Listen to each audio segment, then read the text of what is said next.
Assalamu alaikum and very good afternoon. Welcome to our new newspaper channel where you can watch and read all the compiled newspapers reports of worldwide to save your time.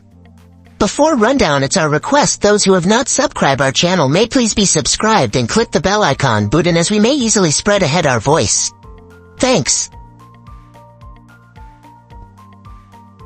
Al Jazeera report Israel's war on Gaza live news. 40-day ceasefire offered to Hamas, says UK at least 27 Palestinians have been killed, including many children and women. In overnight Israeli attacks on Rafah and Gaza City, Egypt's foreign minister says he is hopeful about a new proposal for a Gaza ceasefire as a Hamas delegation is due in Cairo for talks. Hamza Yusuf resigns as Scotland's First Minister. Yusuf's decision comes as he faces likely defeat in two forthcoming confidence votes brought by opposition parties. Israeli officials eye threat of ICC arrest warrants over war in Gaza. Israeli media reports say the International Criminal Court might soon issue arrest warrants for senior Israeli government and military officials. Spain's PM Pedro Sanchez to remain in office. The left-leaning premier promises to continue in office, with even more strength after several days of reflection. Germany launches trial of far-right coup plotters. 9 suspects will take the stand in Stuttgart for attempting to install minor aristocrat and businessman Heinrich XIII. Prince Rus. Burst Dam in Kenya pushes flood death toll past 120 people killed in southern town of Mai Mahiu as heavy rains and floods pound areas across the country. Hundreds of students arrested in U.S. Gaza war protests. Scuffles at UCLA. Police out in full force, some using chemical irritants and tasers to disperse students. As more universities join movement, Ukraine's military chief warns of deteriorating situation on frontline. Update by Ukraine's top commander comes as outgunned Kyiv waits for new delivery of U.S. weapons. My struggle to keep family safe while reporting the Gaza war. BBC Arabic's Adnan El-Bursh covered the conflict as he and his family were displaced multiple times. Spain's PM will not resign after allegations against wife. Last week, Pedro Sanchez denounced what he called a harassment campaign against his wife. Hamza Yusuf quits as SNP leader.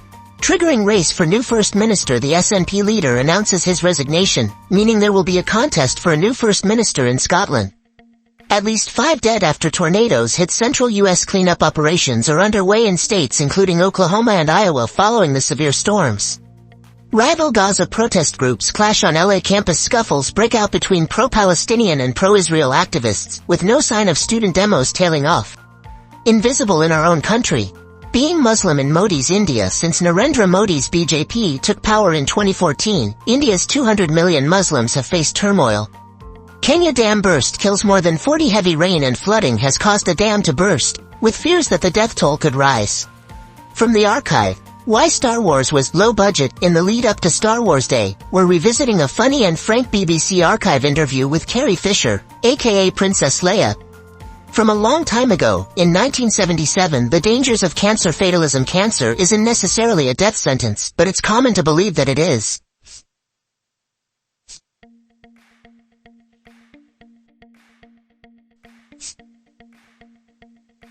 The New York Times report Israel appears to soften stance in ceasefire talks. Israel would accept fewer freed hostages in the first phase of a new Gaza truce, officials said. The U.S. Secretary of State is visiting the region. As anger grows over Gaza, Arab leaders push back on protests. The war has led to demonstrations across the Arab world.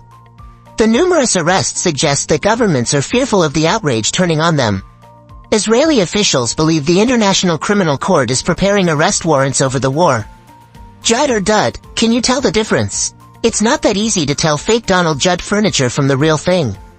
See if you can do a better job than Kim Kardashian. College protests over Gaza deepen democratic rift. Scenes of chaos unfolding on campuses across the U.S.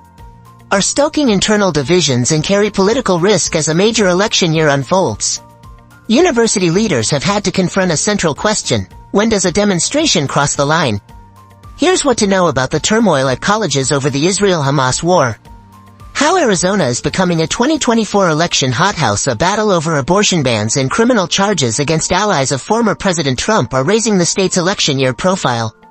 Election updates. A Koch group is seeking to engage Latino voters by attacking President Biden's economic record. Florida abortion ban to take effect. Cutting off major access point. The state has dozens of clinics that serve thousands of women a year. The 6-week ban, taking effect Wednesday, will require most to travel much farther. In Cuba, filthy capitalists become an economic lifeline. The country's communist revolution made private businesses largely illegal. Today, they are proliferating, while the socialist economy craters. How history and tradition, rulings are changing American law. A new legal standard is gaining traction among conservative judges, one that might turn back the clock on drag shows. Gun restrictions and more. Oral arguments serve a crucial role, Chief Justice John Roberts said. But they are not always what they seem. Ukraine retreats from villages on Eastern Front as it awaits U.S. aid. Ukraine's top commander said his troops were facing a dire situation as Russia tried to push its advantage before an American military package arrives.